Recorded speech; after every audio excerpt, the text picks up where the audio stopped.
देखिए, भाग्य पुण्य हर जगह काम करता है। राजा क्वांस की आत्मा को नरक किनारे पहुंचा दिया जा चुका है और पितरों से बातचीत चल रही उनकी। अब उनको थोड़ी देर में नरक में ढकेला जाएगा, लेकिन इसी बीच में एक घटना घट जाती है। क्या? कहे नृप जो अब छोटन पाऊं, तो तुम कासुर लोक पठायो।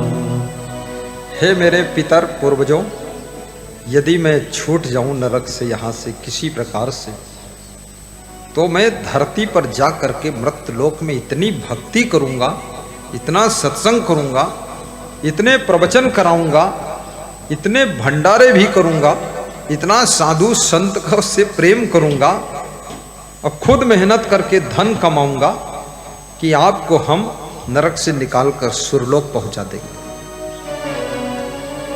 तो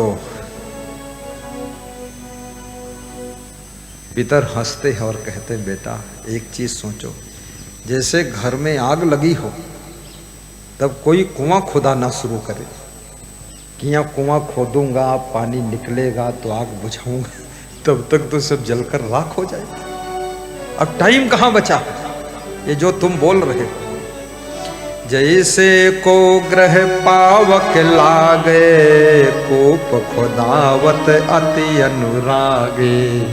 जैसे किसी के घर आग लगी हो और कुआं खूब प्रेम से खोद रहा है, यहाँ आग जल रही, तो वही हाल तुम्हारा है।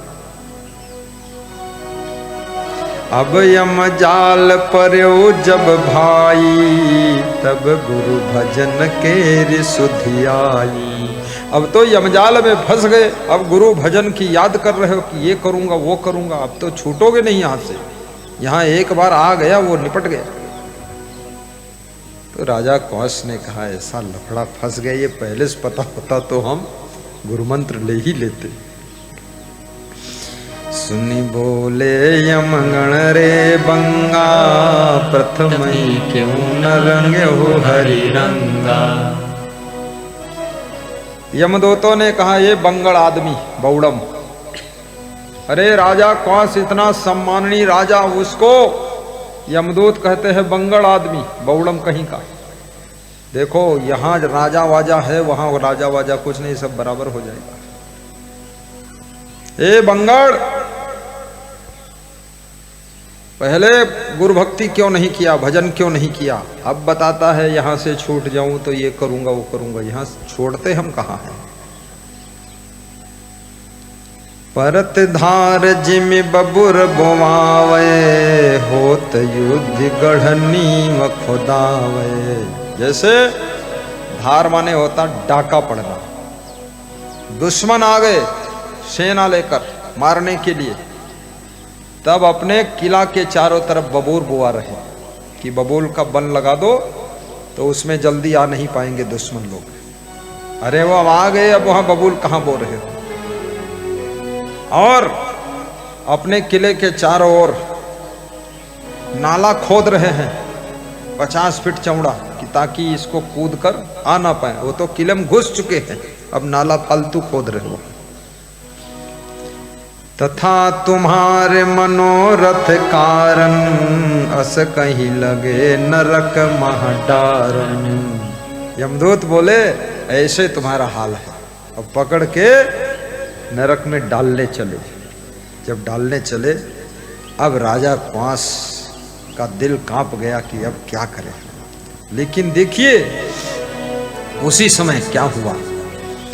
तेहि अवसर एक हरिजन आए, तिन्हि देख यम के गण धाये। उसी समय एक महान संत यमलोक पहुंचे और उस महान संत को देख करके, हरिजन माने संत होता है, भगवान के भक्त संत पहुंचे। वो संत को देख करके जो यमगण थे वो राजा क्वांस को नरक में डालने को रोक देते कि इसको बाद को डालेंगे, पहले संत का सम्मान करो, प्रणाम करो। तो सब वहां चले गए प्रणाम कर। जब वहां चले गए पद सिर नाई कीन अति आदर,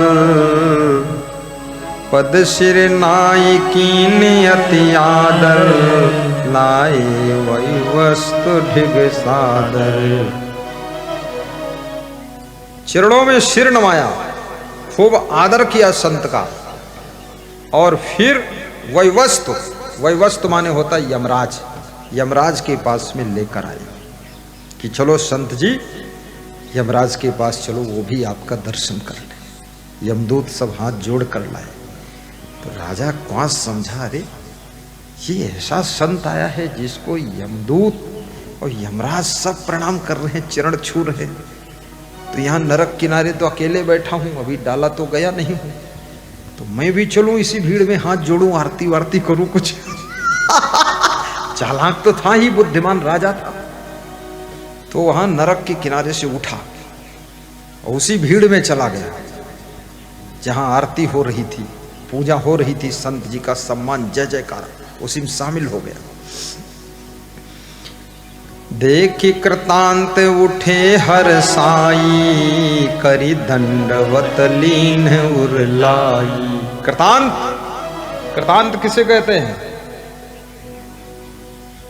कृतांत माने यमराज।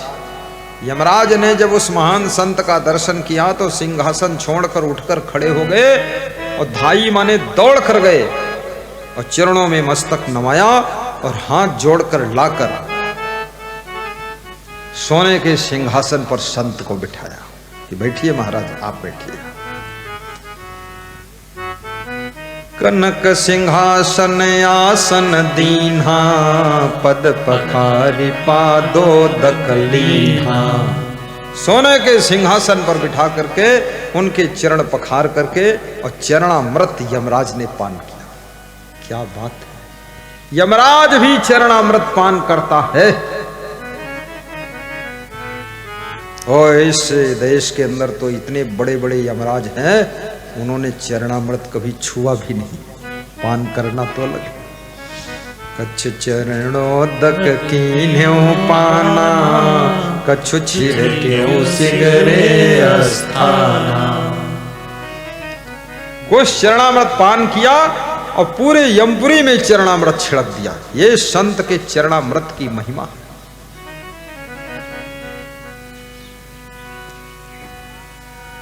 धूप दीप करी दो कर जोरी, लागे स्तुति करन बहोरी। हे परख प्रकाशी भव दुख नासी, सद्गुरुदेव कबीरा। यमराज और यमदूत सब वंदना गाने लगे, दोनों हाथ जोड़ करके स्तुति करने लगे। भव दुख